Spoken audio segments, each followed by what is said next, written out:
Bertepatan dengan puncak perayaan HUT ke-80 Brimob Polri yang digelar Satuan Brimopolda Maluku Jumat 14 November 2025, Kapolda Maluku Irjen Pol Dadang Hartanto menandatangani prasasti patung Aibda Karel Satswetubun. Aibda Anumerta Karel Satswetubun adalah pahlawan revolusi asal Maluku, sekaligus juga pahlawan nasional yang gugur saat melaksanakan tugas dalam pergolakan G30 SPKI tahun 1965.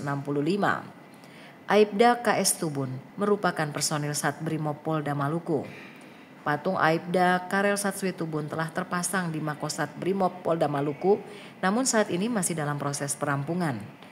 Hari ini patung tersebut diresmikan dalam momen syukuran HUT ke-80 Brimob Polri.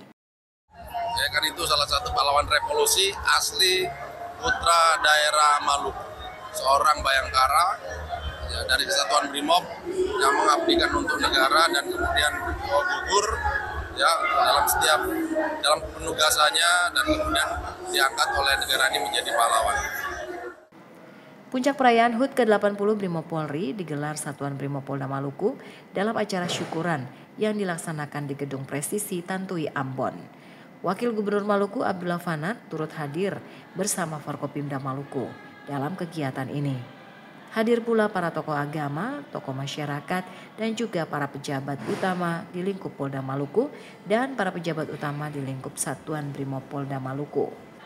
Sejumlah artis lokal diantaranya Harry Alphonse, Linda Nusi, Putri Pasanea, Willy Sopakua, dan sejumlah deretan penyanyi Maluku turut menghibur tamu undangan yang hadir dalam acara syukuran ini.